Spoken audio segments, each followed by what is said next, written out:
I pledge allegiance to the flag of the United States of America and to the republic for which it stands, one nation, under God, indivisible, with liberty and justice for all.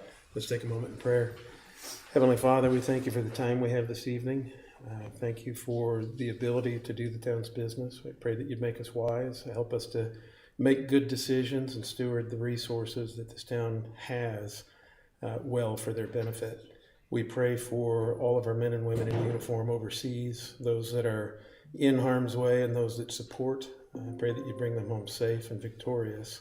I pray also for our first responders, our police and our fire, that you keep them safe. It's in Jesus' name that we ask all these things. Amen. Amen. All right. First item up is approval of the minutes from April 1st. Is there a motion? Motion to approve the minutes from April 1st. Second. Okay. All those in favor say aye. Aye. Any opposed? Thank you. Ratification of the fund report and docket. Is there a motion for that? I will make a motion to approve the, ratify the fund docket, the fund report and the docket. Okay, thank you. Is there a second? Second. Thank you. All those in favor say aye. Aye. Any opposed? Thank you. First item of old business, Angela, I think is yours, the CD renewal. Right, and I have an embarrassing in middle. So who motioned and seconded for the minutes? Sorry. You motioned? Second. He seconded Schlosky motion. Okay. I was gonna say I wasn't paying attention. I just heard the motion in the second. I moved on. A lot of times you're just safe if you write down John. You're probably safe. Okay. Thank you. Oh, my CD renewal. I sent everybody a memo. So that was due to renew April 16th. We kind of talked about it at the last meeting, and my memo covers, the options I had from the different banks. And then on the bottom is a spreadsheet that shows each one that we have and the renewal dates. Okay, so stayed with Citizens Bank. They were the high rate again. Yes, for the most part, but in order to ladder it to 24 months, we won't do 24 months. Right. And I had asked, and I don't remember if we discussed it. We're talking about using $1 million out of reserves for the bond issue. I'll take it. Will we have that liquid in those funds? So, the branch manager has talked to me about, if we ever, need access to those funds, we can do that. Right. We can get into the PD too. Right. And I think usually, and I think I would know because I work at a bank, you don't take a principal penalty, but you can lose some of the interest you've earned. Right. So, but I think you can get to the cash. Okay. Are there any questions on that? I think that was we decided that was within Angela's purview, so I don't think we need a motion. Correct. I think the next item up is the golf cart ordinance. I don't know if there's discussion on that. So, John Perrin asked me to circulate it and I think have it put on the agenda because he has been asked about it a few times, a number of times, many times, several times, one time or more of late. And so I think he wants the council to revisit sort of the issue of golf carts and recreational vehicles being used on the streets. And I don't know whether that is something that is to be disposed of tonight, or whether it's just a matter of getting it back in front of all of you with the current ordinance so that you can refamiliarize yourselves with it and decide how you want to move forward. I think one of the things that comes to my mind, more so than anything, and I remember a couple of years ago, we realized that we didn't have a lot of people asking about it, okay? That's the big thing that I'm waiting on, is to see what the demand is for that, because I've actually never had a person in our town talk to me about golf carts. I don't know how many we have in town already, how many people really want this? Well, and I think that's what's driving this. I think that John, it has been mentioned to John, and I think that's why he wanted you all to turn your attention to it. But as far as the rest of you, I can't speak to how hot a topic it is. Well, because, I was here, especially when we came up with the ordinance we currently have. Okay, and I know that back then it was a discussion about are our streets truly made for, other types of traffic other than cars. That's why we've got narrow streets and we do the no parking at night and that sort of thing. I'm open to the discussion, but I'd really like to have some feel for what is the interest, because one, we don't have it right now, but there are times I see people with golf carts out. Two, I think that there are some safety issues, and that's where if we are favorable about doing this, then we need to be thinking, how can we do this safely? How can we do this in a controlled environment? Because, if you don't do it right, the next thing you've got four-wheelers out there and you've got all of these other things. Yep. Well, yeah, I think there's only been a couple times I've seen them drive through my neighborhood, but I've seen them at the convenience store, used to be Scoops and Treasures. My concern with it, I'll admit I'm not a big fan of it. My concern is in theory, we'd have people on golf carts crossing 31. They're not anywhere near the size of a car. They're not as visible. People in them are much more at risk, even to a minor accident. Mm-hmm.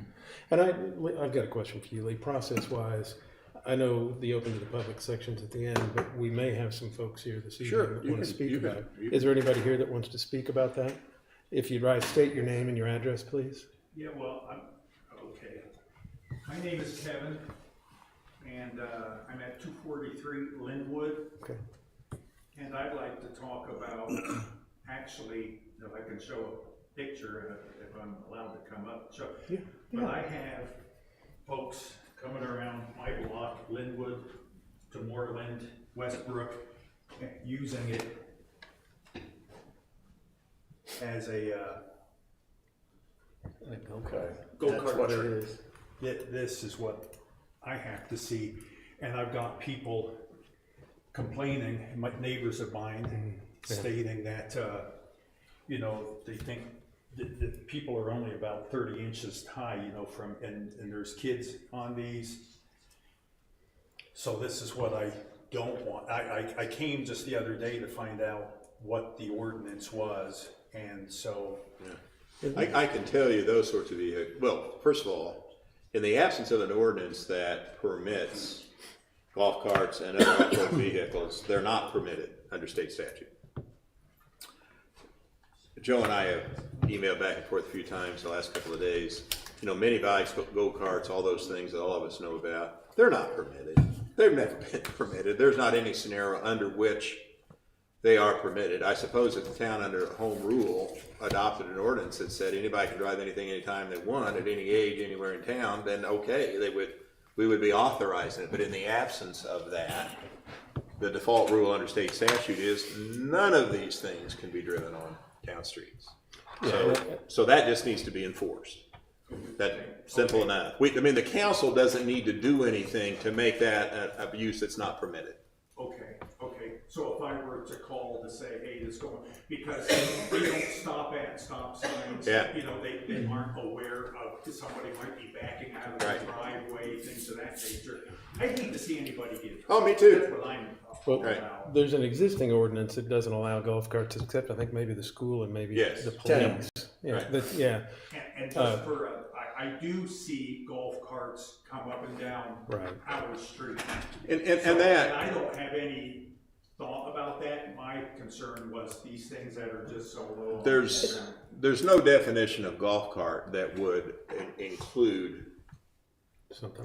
what I call a go-kart, but anything that looks anything like This that. is meant for the track. Yeah, and that would be something, if you mentioned to Joe and let him know where and when, maybe he can have his guys keep an eye out and put a stop to it. Yeah, we did have a discussion on that, John, and I got with Lee, and then we got it fine-tuned and picked it down, and as much as, yesterday, I finally got some, information from Lee to where I think it's gonna be workable. What I was gonna try to do is see if we could work it into an ordinance, and I don't need to do it, I can go state statute, but. Would it already be disallowed? And there is a golf cart ordinance, and I'd have to read it. I've got a copy We're of talking it. about two different things, though. No, I know, but I mean, the mini carts like that would already be out of And bounds. that's so are golf carts. Right. Well, in the golf carts, again, the school and the town Right. are exempt. Correct. But other than that, the golf carts are not allowed. Something like that would be disallowed under the current statute. Yes. Yeah, we just got a flare up of it just this year. Right. The last couple of years, we didn't have go-karts for big bikes. Yeah. We had the scooters. It's interesting, you know, when can I say we? Well, I can say you and I at least were kids. You know, go-karts, mini bikes were so common, and then it seemed like for a long time you haven't seen much of them, and now it seems like they kind of come around again somehow or another. Well, I go to this gentleman's point right here on my stance. Already the lines are being blurred. I see kids on those little scooters, the stand-up scooters. Yeah. Those things can book. Okay. The little hover things, and they're using them in the streets and that sort of thing. And I worry about the safety of those kids because I can't trust the drivers. You know, that they're aware and looking out. And they're hard to see, and like you I said, I don't think haven't seen a go-kart before, but that's what that is, and you're right. They'd be way down here before I ever saw them. I asked some of my neighbors that do drive four-wheel drive, some heavy-duty trucks, and asked their opinion. Do you think you would see them scooting, and most, they usually say, probably not. I'd hate to think that, I'd come around the corner and right. they're coming, and I've seen them where somebody is out parked in the street, and they'll just come right around, but they don't know what's coming up the other way. Well, and again, I think that issue would be one that's already out of bounds, and I'd just, like I say, mention to Joe, and maybe his guys can keep an eye on it. And a lot of the times you don't even, and Joe knows this far better than I do, you don't even have to write a ticket. You just have to talk to the family one time, and a lot of it'll go away just by doing that. So, yeah. Was there somebody else that wanted to talk about your name and your address, My name please? is Christina, I live at 1026 Ashland. So I did some research about the golf cart ordinances for Barbersville and Franklin. They have all these safety provisions in place. They have to be street legal. They charge an they charge a fee for the permittage, so that it takes off the burden from the town of having to pay staff to get those permits and stuff. But golf carts are they're safe. They have, if they're properly equipped, Sure. they have lights, they have seat belts, they have backup cameras. They're pretty tall. And those ordinances also require it to be a licensed driver behind the wheel. So that would be something that I would ask that you guys look at. So you're in favor of it within I am in limits? favor of it, Okay. yes. Is there any, yes? I'm also in favor. I'm probably one of those people that speak to John every Okay. time I see him walking down the street. Your name and address, please? 811 Willark, Steve Nelson. Thank you. I live down the street from John, and we talked to him quite a bit about it. I'm in favor of it. I agree with this young lady that a lot of towns around us are doing it. And I agree, there's a huge difference between a go-kart and a golf cart. They're much larger, and I agree they should be street safe. Lights, turn signals, and I believe it should be a licensed driver, someone of age. You shouldn't have a 12-year-old out driving a golf cart around the neighborhood. Sure. And they shouldn't be allowed to go 50 miles an hour. I think there's a difference between like a side-by-side that you buy at Honda and a go-kart or a golf cart. Yeah. I'm in favor of it. I think there should be some kind of a nominal fee where maybe it goes through registration.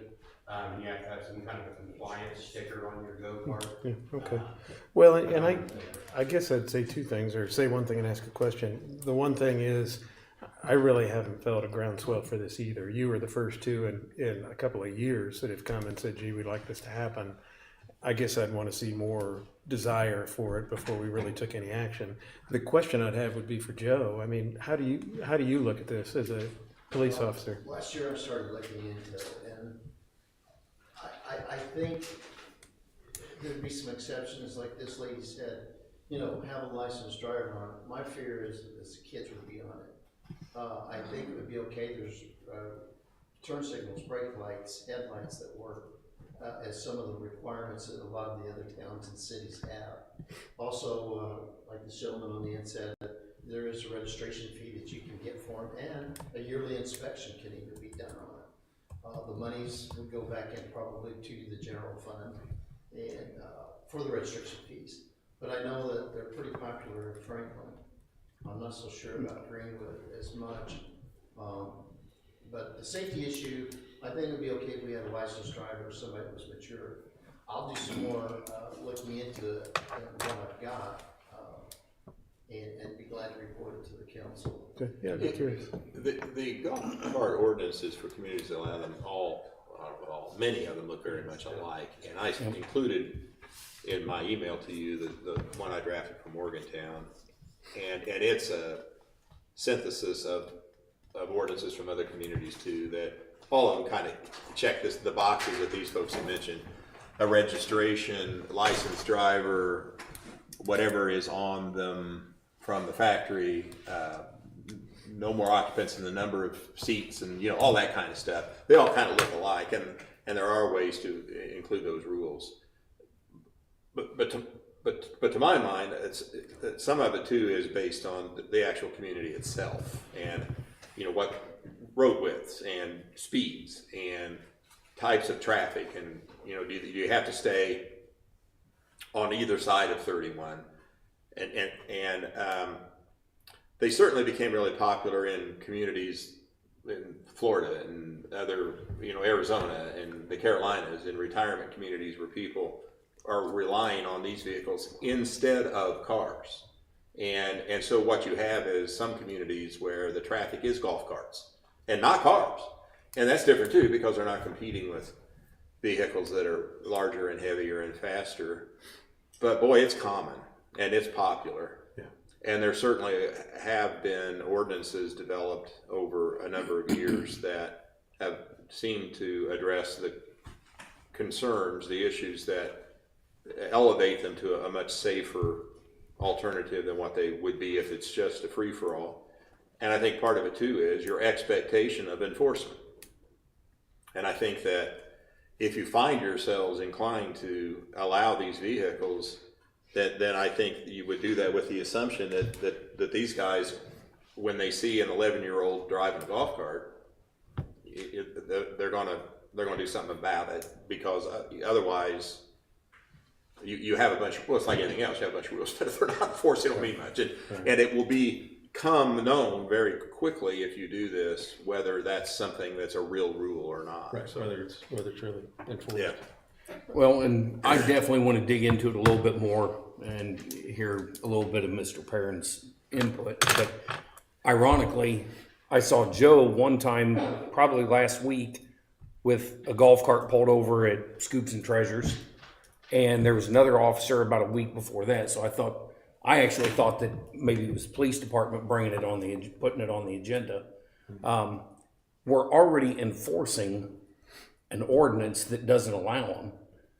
So I would be interested in hearing some of Joe's input on what it looks like to enforce it. If it is allowed, what's that enforcement look like? What does their time requirement become?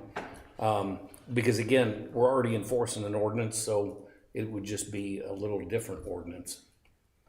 I think the other thing too is it's going to be one of those things that if you allow them, you're not going to be able to take them away. Because people are going to go out and buy them, and they're expensive, and then you're going to say, this hasn't worked. This was a failed experiment, and man, that's not going to be very popular. So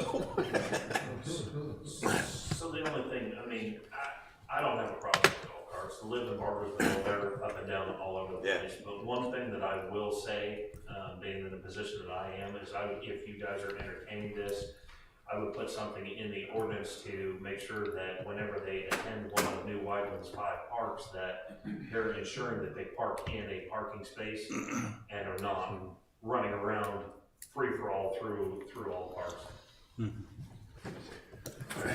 Well, I don't personally feel pressed we need to take action on this tonight. Yeah. It sounds like we probably. Well, and you don't have an ordinance in front of you to act on tonight Right. anyway. You just have the one we currently have and an example from Morgantown, so.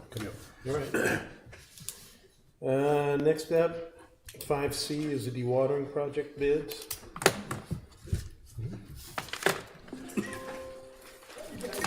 So we did have bids on, April 23rd, I think you have a copy, Matt, I think sent around a copy of the letter, a recommendation letter, and there's a bid tab, attached to it in the back. I don't know if you had a chance to look at it or not yet, but, so we had, we got 4 bids. Inman Construction was the apparent low bidder at 3.563 for the base bid. Pace Contracting LLC was 3.960. Ottenweller Contracting, they did your UV system, they were at 4.2 million, and then Graves Construction Services, they were right there at 4.24 million. So we had 4 bids. You know, the bidding climate in the last several years has been a little bit higher than we've expected quite often.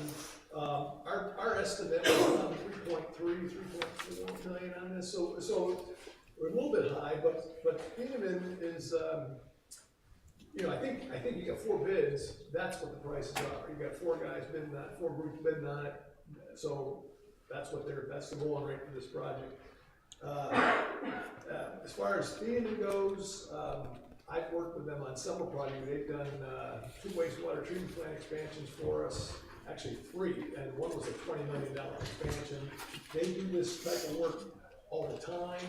I did check 3 of their references, and everyone was basically favorable with them, so I don't have any reason for you to not select them.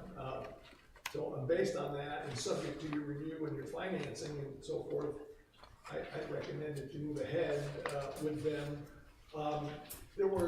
We had a deductible in there for a different centrifuge. None of the bidders offered any deduct because I think the prices were probably too close, so they didn't offer it. We had a couple of additive alternates, demolition of the sludge building and adding some influent baffles, which we discussed with Matt and so forth, and I think the decision is that you don't want to take those. They were 40 and 27,000. So we provided Robert here with the project cost, and he's going to talk to you a little bit about if you were to go with this bid, and we were also recommending that you set aside a contingency of about $250,000 to cover any unknowns. If you don't use it, you don't spend it. Including in the bid is a SCADA, on top of the bid, there's a SCADA allowance there with, to upgrade your SCADA system and provide new computers, and they're also adding some control panels as part of this project, so that's $227,000. So that, for this bid, for the Thieneman bid, with the base bid, SCADA allowance, and if we were to take all of it, I think we're looking at this, but we're taking the base bid, the SCADA, and the $250,000. And that gives, I don't have that written right here, it's exactly how it is, but that comes out to be. I have Let's see. 3,790,000 for the construction costs and an extra 250 for the utilities. Right, there you go. So 3,790,000, so you're right there at just over $4 million. So, if you have any questions for me in terms of the contractor or the bidding prices, I'd be glad to ask. But I think the issue is, well, how's that gonna affect your rates and all that? And I think that's what Ron's gonna talk about here. Would you help me understand the SCADA allowance? What is that? The SCADA allowance is for, we got computer systems, we got So SCADA is, and I can't remember what. Supervisory control and data acquisition. So basically, I've always wanted to show off knowing that. I don't want to say it's a system or anything like that, but it's a monitoring system. It's something we currently already have. I know when I talked, so we use Maximum Automation, has been doing our automation in our SCADA work since before I was in 2015, I think, when they started with us. And so we actually asked them to put in a allowance into the bid. So every contractor was bidding with that 227, because that's what Maxim was basically going to charge for their stuff. I think $50,000 of that was for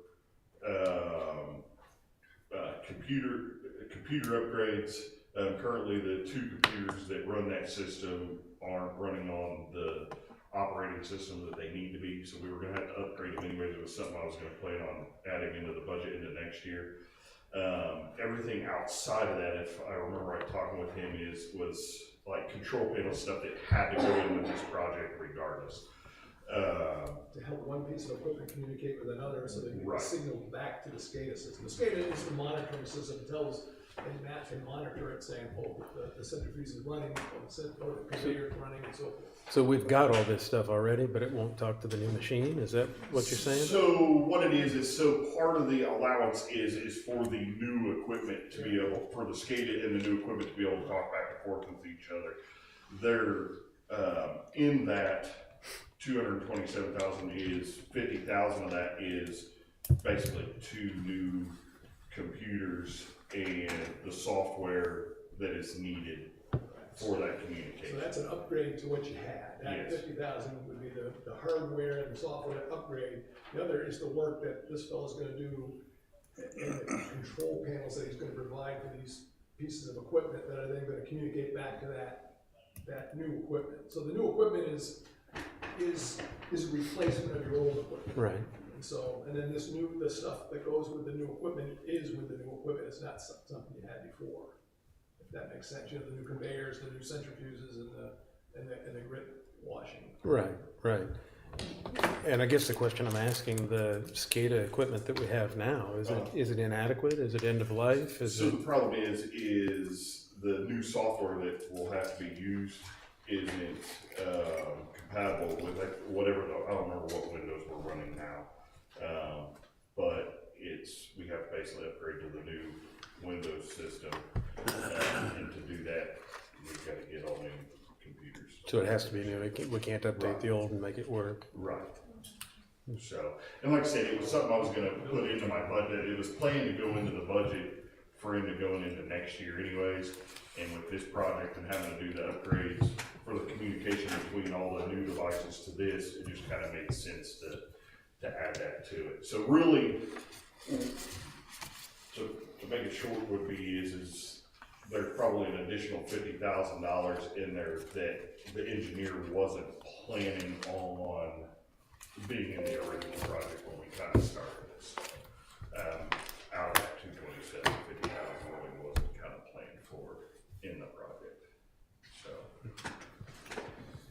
and I can show, at some point now, I can do it now if you want, but I can show you, I can connect to it all, and I can show you right now if you want through my iPad. Monitor remote. Yeah. It's also, like I said, it's also our alarm system. It monitors everything. So our on-call guy, our on-call phone, and my phone. So if we have an alarm goes out, something happens, it sends me and the on-call person a text. If we don't respond to the text, then it calls the on-call phone. If the on-call person doesn't call out, then it calls me. So it's, it's basically also an automated alarm system with it as well.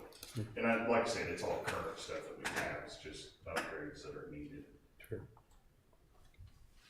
Are there questions?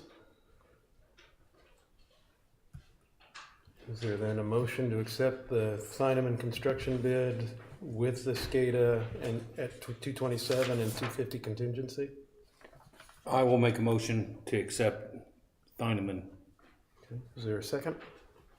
I'll second. Okay. All those in favor say aye. Aye. Any opposed? Okay, thank you. I should have spoke up here before we did that, but did that acceptance, does that need to be conditioned on financing or anything like that? Yeah, it should be, I guess. The acceptance of it should be subject to, Yeah, because we don't have, Okay, hey, well, you accepted this and then financing and stuff falls through and FEMA goes to the minutes and says, well, hey, you already accepted this bid. So, I should have spoke up before. No, yeah, thanks, man, good catch. That's a good catch.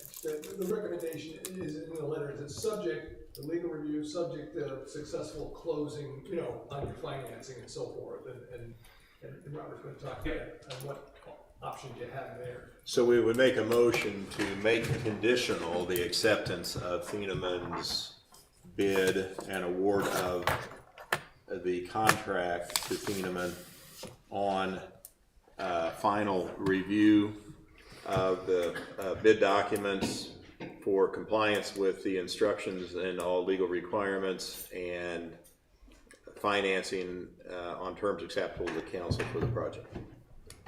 Okay, John, would you like to update your motion? Yes, That could be That your was- motion, That that was- could be your motion. that is my motion. Okay, To make the prior approved motion contingent upon Yeah. those items. Okay. Those things that you said. Thanks. Would you still like to second? I will second. Okay, thank you. Clarify, we have two motions now. We had voted on the first, had you voted on the first one? Yeah, so we have one motion now to modify the acceptance. Okay. There we go. Need a whiteboard. All those in Yeah. favor say aye. Aye. Aye. Any opposed? Flow chart and everything. Thank you. Now on to the The finance. funding, the fun part. starting to feel like I'm coming to every one of you guys' meetings. Even with the last three. We kind of feel that way too. I don't know if that's good or bad. I know Matt sent you guys all the most updated copy of the rate report. I brought copies. I don't know if anybody needs a copy. Yeah, good up, please. Pass them out. And really, this is very similar to the same rate report I did about a year ago that you guys held on to wait till just today. So we got the bid, so we knew it was probably going to go. The only difference I really made from the prior rate report is that I updated the year end, or the test year, to be year end December 31st, 2025. And the adjustments are all based on 2026 budget. So just a short walkthrough, high level kind of how we went through this rate study is we pick out a test year, a current 12-month period. When we did that, for the timing of this study, we used year end 12/31. Then the second piece we do, we say, okay, we have the test year, but we kind of do a forward-looking aspect. That's for the pro forma financials. For the purpose of this, we started with the budget, then we kind of looked through the budget and we kind of pulled out items that are overstated or we think are not really, because we know you guys over budget to kind of help your cash flow. And that's something Matt and I worked on to make sure we got to a reasonable place. So if you look on the budget now, it's only a 5% increase from operating prior year to pro forma for next year. And then that seems to be a reasonable area where it's kind of with what we've seen historically, where you guys are going to be, so that was kind of a reasonable standpoint. The second pieces we looked into when we looked into is the financing. The revenues and expenses used in this report for all the numbers we talked about the last couple meetings, these are the same numbers. I just didn't send out the report until we had final numbers from bids and kind of talked about the different scenarios, because I didn't want to send out a report with 8 scenarios and that gets confusing.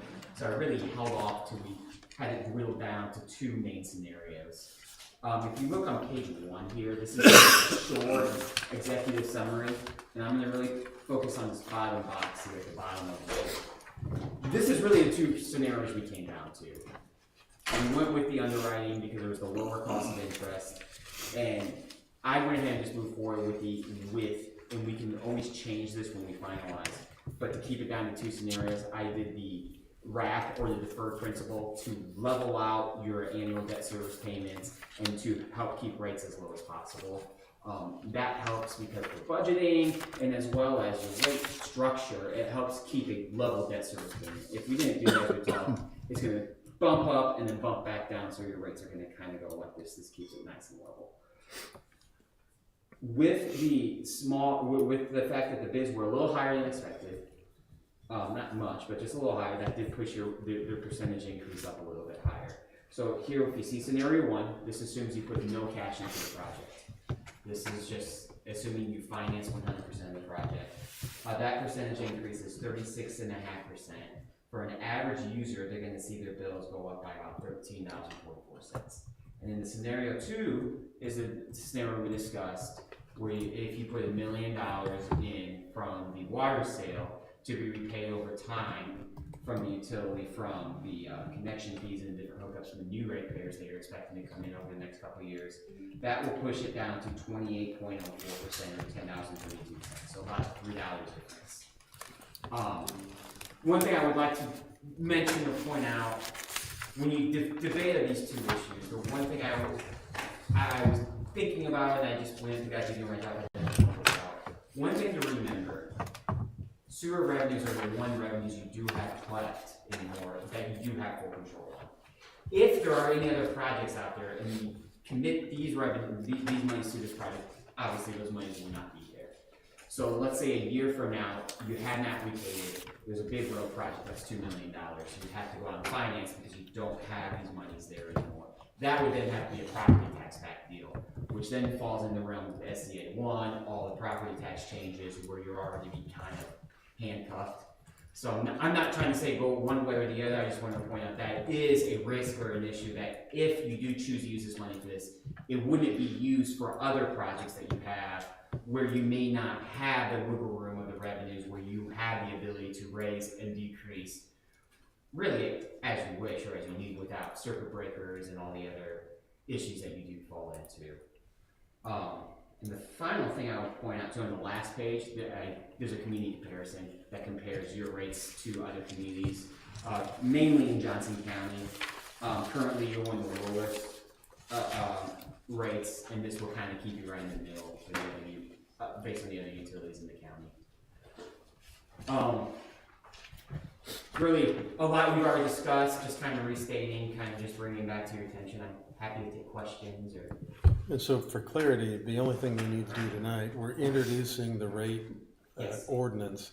We don't have to take action, we don't have to decide. And Correct. There's no reason not to discuss it, I don't mean that, but we'll actually make that decision next month. Yes, that was the big thing I was getting into. The rate ordinance that we're introducing, the rates are high in that, and we did that on purpose because what happens is once you introduce, you can come down, but you can't go back We'd have up. to So we're introducing high and we're coming down. Yeah. They're also higher just even for scenario 1, because I want to give some wiggle room in case interest rates move between now and next month. Because I did 100 basis points, which I think is probably high, than it's going to be. I'm hoping it's not any, but I wanted to leave some wiggle room just for that case, because the markets have been pretty steady lately, but. And this is all based on a $4.5 million project, or 3.5 if we put $1 Correct. million in. And we just said, am I right that our project is somewhat less than that? Are there other expenses that'll have to get wrapped Well, in there's that? other expenses. So if you go to page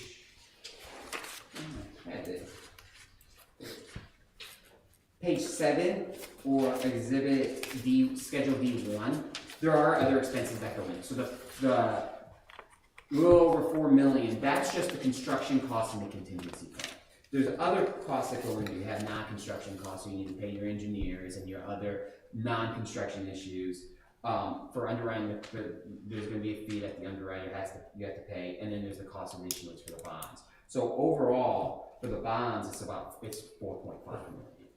And that actually is $3,790,000 for construction, $250 contingency, so that wraps in the SCADA. That's enough, Yes. essentially. Yeah. Okay. The one thing I would mention too with the contingency, if you do not need it, then those funds can be available for other purposes. We just need to make sure when the bond release is drafted, the uses of the projects are loose enough that you can use those monies for other factors.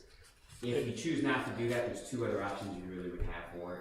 You're going to need to increase your debt service reserve fund. So for your current bonds outstanding, you have what's called a debt service reserve fund. So that's just that money that's set aside in case for any reason funds are short to pay your debt service on the bonds. Since you're gonna have the second series of bonds, you need to increase that to be maxing your debt service for the combined series. So you're gonna need to fund that. You could use those remaining funds to pay for that, or the third cause is you could use it for debt service. I usually recommend, if you have anything, to find a project. Isn't that debt service contingency already in these numbers? Yes. So we wouldn't need the 250 to fund it. Well, the debt, yeah, that yes, it would be funded over a 5-year period from rate, currently. So the way the debt service reserve works for a utility project is you are allowed to, over a 5-year period, set monthly set-asides to fund that. Then it's used for the final payment. How much do we set aside? How much are we allowed to set aside? Roughly. Roughly it's max annual, and the max annual is.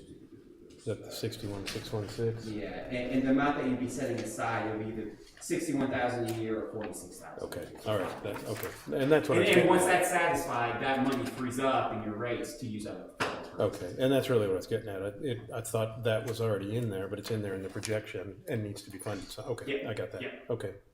Bob, would it be possible not to roll the contingency into this financing package and start the project without it? And if we get to a point where there are additional expenses for skate or whatever else, the town then get in its own pocket to pull that money out to cover the contingency, so that we're not figuring out how to borrow money either by selling bonds or borrowing it from the town now to have money there for contingency, but meet the need as the need presents by having the town provide that money at the time. Well, Joe, how often do you not get into that It's contingency? Yeah, it's all, we wanna make sure that you have, we've got all these numbers figured, but we're gonna dig in there and there's gonna be something. You've done a lot of these projects. Right. You always get into the We contingency, do you always not? make sure there's a contingency available so that you recognize that we need that. Now, where it comes from, like you said, if you've got it, and rather than finance it,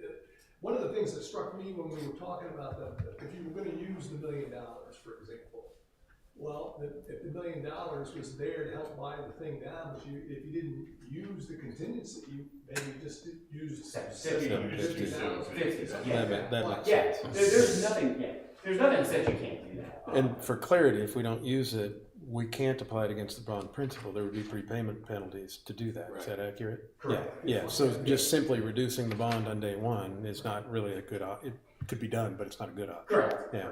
Yeah. And I think to answer some of your question, I know you had asked how often, contingency are used. I can say I don't believe, so when we did the UV system, we had contingency. I don't think we did contingency at all on the UV I was project, looking did at, we? we did about 4,000, we had a $4,000 change order. on So we 660. so we probably did by about Small 4,000. amount, yeah. I know when we did the project in 2019, the rehab project and all that stuff that we did at the plant, it was probably right around $350,000 in contingency, and I know that we didn't dip into all of it because we actually ended up adding other things into the project, basically, because we had already financed it and it was all part of the rates and all that stuff. So we ended up just coming up with some other things that needed to be done around the plant and things like that. So I know that at least the 2 projects that we have done in my tender and stuff here, we haven't ate into those contingencies based on the project by very much. I don't think I can recall a project where there wasn't money left over, contingency money left over. Right. And what has ended up happening is the utility figures out how to spend it on things that were not within the scope of the project. SRF, you can apply to SRF to spend leftover money on things that SRF thinks are related. They have to sign off. But what my experience has been, there's more money borrowed than what was needed. That money ends up being spent on things that were never contemplated. The utility gets a benefit from it, but you're using that money to pay short-term or operating expenses because you got to do something with it when it could have been factored out of the rate in the first place.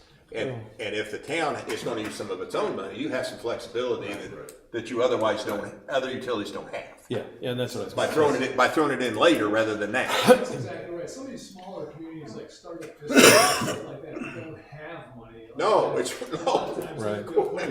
Most don't. Usually the situation, yeah, there's not the Yeah. ability to. So if you've got a source where, you know, because again, we're gonna be digging in a lot of areas here. Yes. If something gets hit, or we didn't see that, Right. or, you know, oh, we got a $12,000 change order to fix this. Yeah. Oh, nobody told Well, me. I'm just thinking at the bank, we finance $2 and $3 million projects and they always get into the contingency. They almost never don't.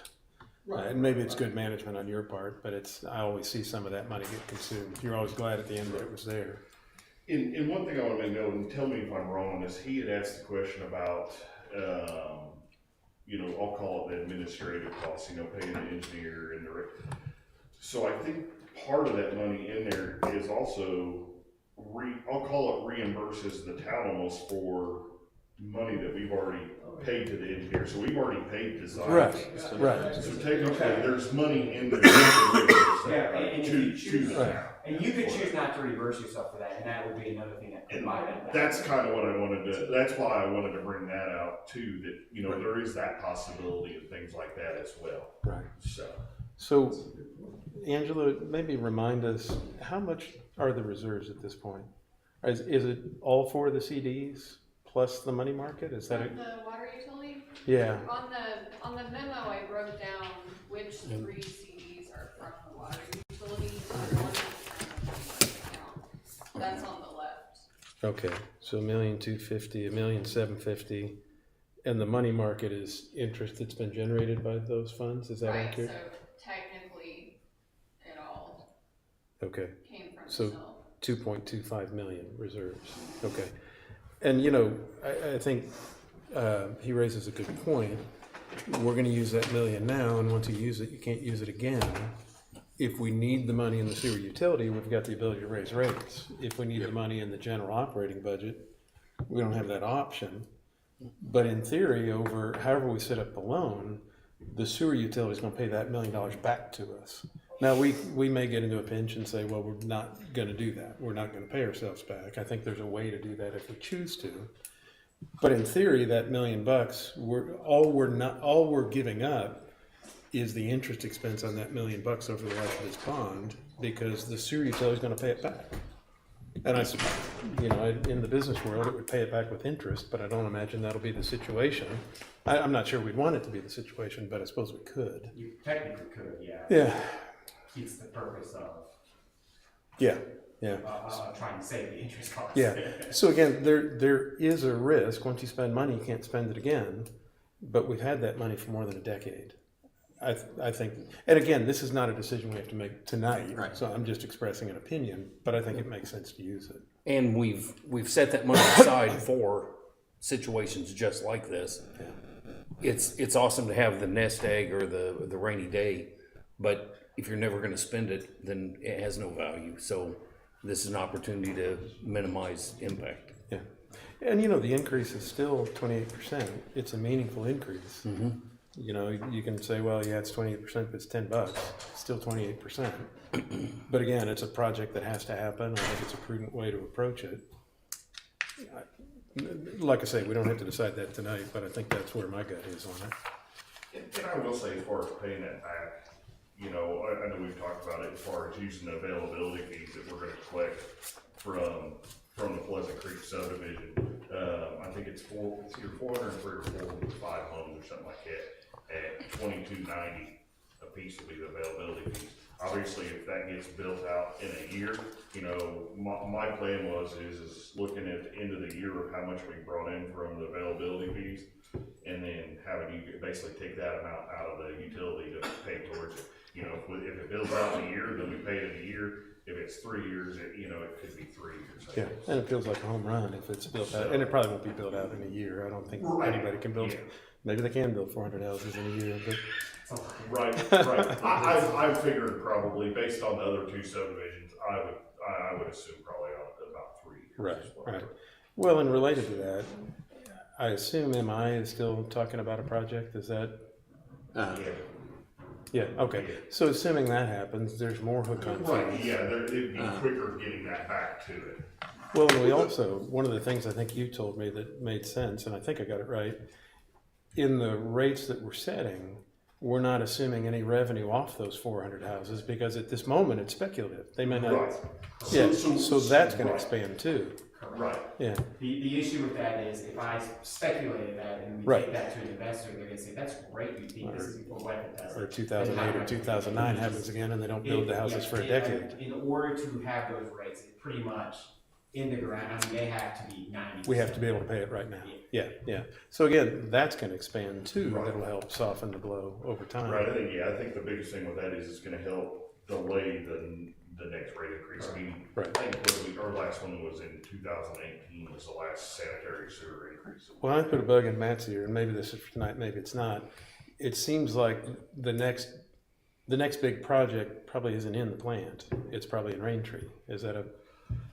Yes, yeah, and that, like I said, I think you and I had some email correspondence about, through that. I think that the start of that project, we pretty well got the funds to take that on through our budget, so. Yeah.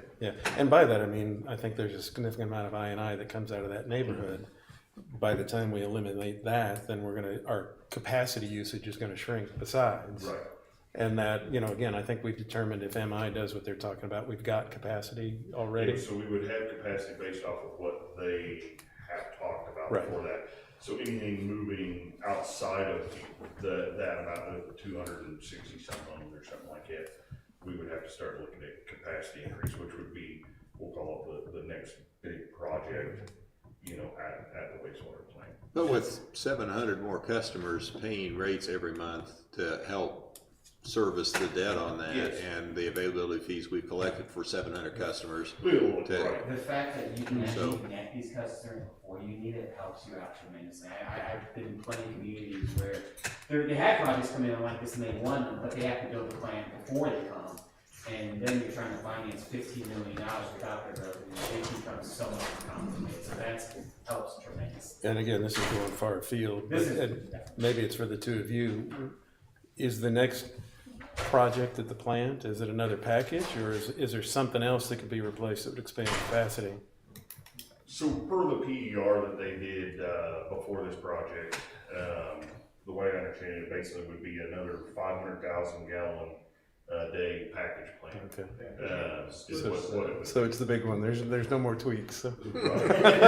So we looked at basically what they call re-rate, or trying to do some, what it would look like doing, we'll call it some rehab and some expansion of the current stuff.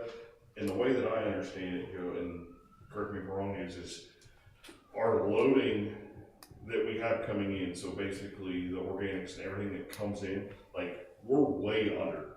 Every month when I submit work, like, my BOD loading, I'm running my ammonia at probably 0.02, 0.03 on average. Item says that I can have it at 2.2 is what I can discharge. Yeah. So there's plenty of loading and all that stuff room, but item looks at it and they say, well, you don't have enough surface area to add to it. Right. And there's not much of a way to, we could build tanks higher, but that doesn't change our surface area. Right. Okay. So. But I'm sorry. Would be expanded from that. I took us down the rabbit hole, but those are things that I thought I understood, but I think it's important for the council to understand. Yeah. So again, I don't think there's any action we have to take on this. No tonight? action. No Okay. action. I just wanted to update it because I knew that the update on the project, we wanted to know, okay, what does this mean on the rate side? The other item I do have is, after the last meeting, I reached out to underwriting firms to get their fees on what they would charge to underwrite the bond. So I sent it to 4 firms. Mesero, Baird, and Stiefel and Cruz and Associates. Cruz and Associates is newer in this area. I've actually never worked with them, but I went in to get another bid just to see how they came in really high. But Mesero came in the lowest bid at $4 per bond, or 0.4% of par. I've worked with Jay Riles there a lot. He's very good. Bears the second lowest, who's just a little bit higher at 0.5%. They're very good too. So really, any choice you guys made would be a good choice. But I just wanted to show you the bids, and it's really your decision who you want to move forward with. And that's also something we decide next month? Or I'm sorry. do we need to? No, decide- you need to decide that Okay. today, because I need to contact them so we can start putting offering documents together. Okay. And we'll start moving that train. Right away, yeah. One item, Cruise and Associates, I think that rate's not right. Should it be, they're at 11.2 per thousand, but you've got 0.1128. It makes them look like they're the lowest, but I think that should be 1.12, shouldn't it? Yes. Yes. Oh, that is a typo, I'm so Yeah. sorry. So we Yeah, you're absolutely right. probably ought to fix that in the final package. Yeah. So you've worked with Mesero, they're the low bid, you're Yeah. comfortable with them. Absolutely. I'm not sure why we go any other direction. I'd make a motion. So, and the reason I only got fees from them is simply because I could have asked for estimated rates and all that. The reason I do it, because every time I do that, they come out with these aggressive low rates, and then in a month or 90 days, when you do the financing, it's a little bit higher, and they say, well, the market's moved. I just don't think it's True. really useful, so that's why I kind of try to stay away from that, so we just make a decision on actual fees. Well, I'm going to show my ignorance here. You would expect a similar rate no matter who we go with. Correct. The market that's The market's the market, right? Right, The yeah, only yeah. thing that's different is maybe Mesero has some different investment firms that they work with closely than Bear, or Stifel. but the market's the market. They're so big, they work with a lot. Yeah, the municipal bond market is. It's yeah, a municipal bond okay. market. It doesn't, that's the other reason why I wasn't that concerned with their scales, is because they're all gonna be pretty much identical. Okay. Well, I would make a motion then that we go with Mesero. Okay.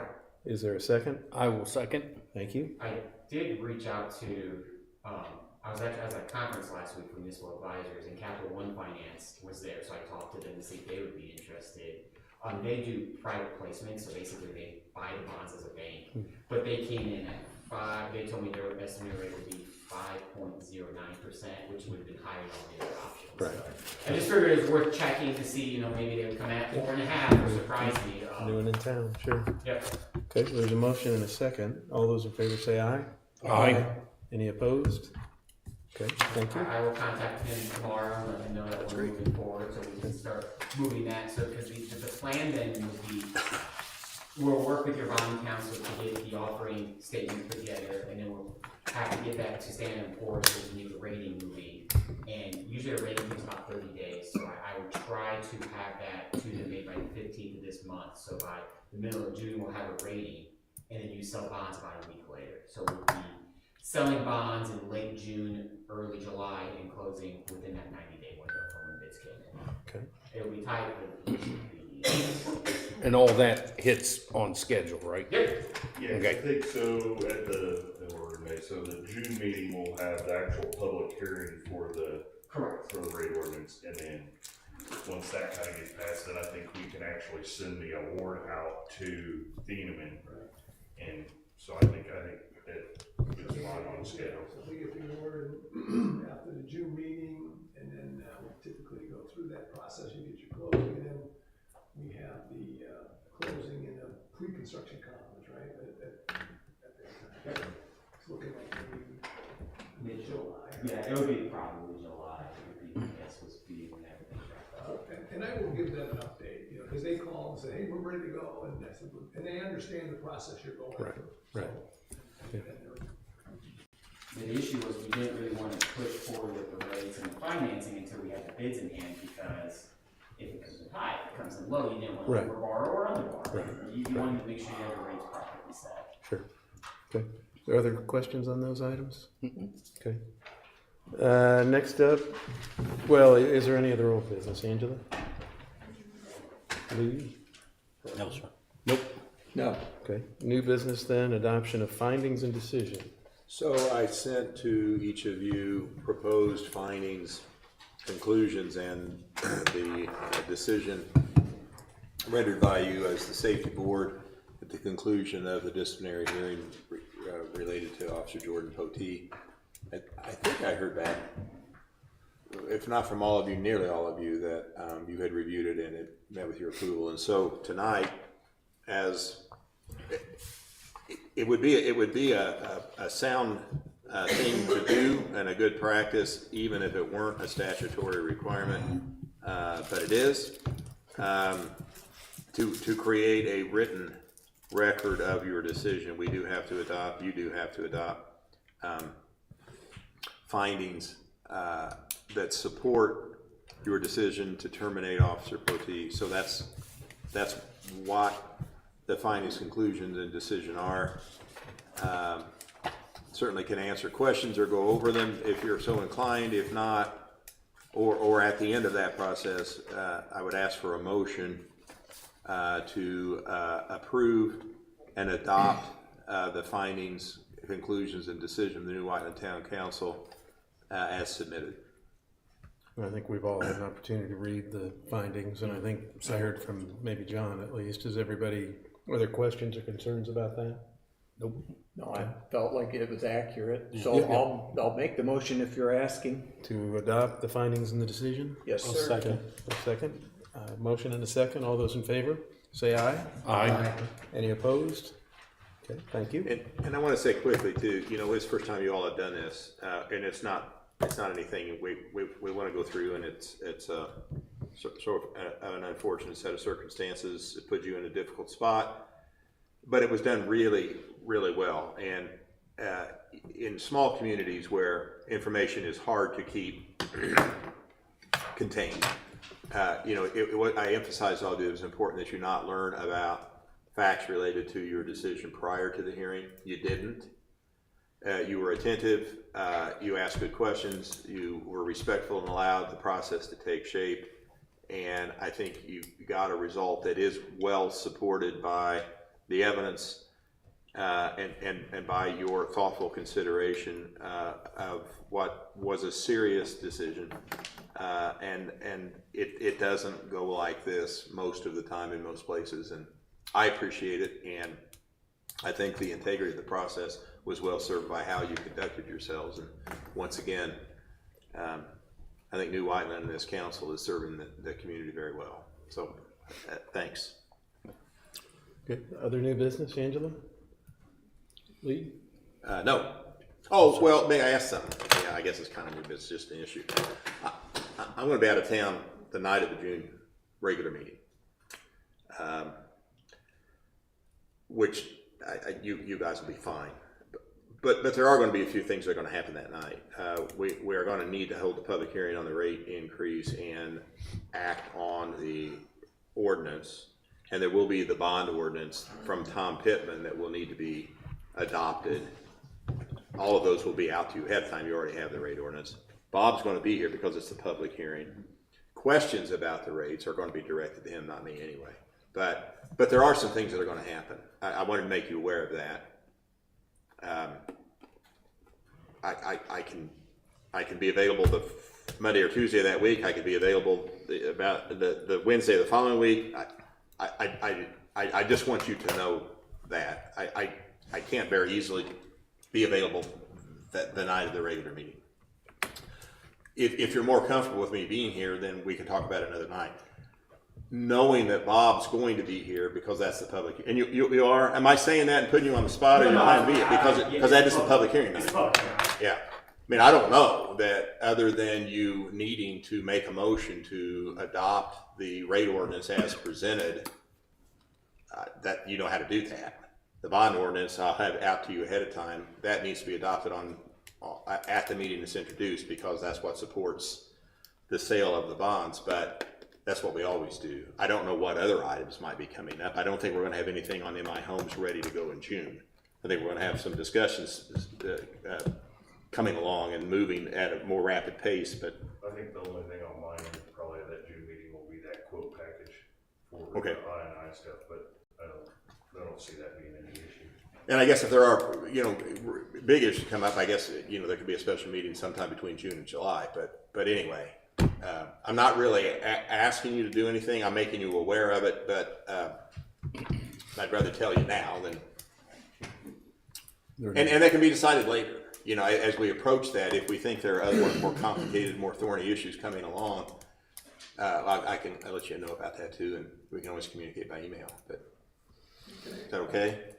On the, so we had the bond ordinance, and the rate ordinances and so forth next, and that all goes as planned. We typically put together the contract documents, which is the agreement between owner, engineer, notice of award, notice to proceed, we can certainly pull those together in anticipation and send it to you so you can look. Yeah. But if everything goes right, then would we, if you adopt the rates and everything, would we wanna do that same night in June, or would you prefer to? Will we want Thieneman to start staging and get ready? Then I think so. Yeah, I can get them drafted up and sent Okay. over, and then. I think it could be done one of two ways. One, you could have those to me ahead of time, and I could have a recommendation to the council communicated to them. Or we could say that if the bond ordinance is adopted and the rate ordinance is adopted, then the council would approve a contract with Thieneman and authorize John Perrin to sign it, subject to you and I getting it in a form that we approve of. Okay. Okay. And, yeah, okay, but I'll have them. Okay, thanks. Yeah, no, I think that's fine. Does anybody have any strong feelings? Obviously, we can decide later, but I think if this is as complicated as it gets, then I think we're all good. But if something does come up between now and closer to meeting time, if we need to yeah, we can either punch shift or- I hate or whatever. I think you guys know this. I go to great effort not to miss meetings, but I've got a lot of meetings. But I really try really hard not to miss very many, and I hate it when I do. But yeah, these were plans made a long time ago. Okay, thanks. New business? New business? Nope. No. Okay. Next up, legislative business, resolution 202602, Angela? That's my housekeeping transfer ordinance, just to clean up a few lines that are negative. We've gone to the resolution format, so it just looks a little different this time. Any questions on that? Is there a motion to accept? I'll make a motion to accept the transfer resolution. Okay, is there a second? Second. All those in favor say aye. Aye. Any opposed? Okay, ordinance 202601, sewer rate introduction. Yeah, so that is the ordinance we've been talking about. I sent it out to all of you along with Bob's appendix, that, as he explained a minute ago, sets, well, it proposes rates that will be higher than what will ultimately be approved, because I'll have to run public notice. I'll have to advertise that in the paper, and we have to mail notice to customers who are outside the town boundaries. And so if we notify them of rates that turn out to be higher, that's fine.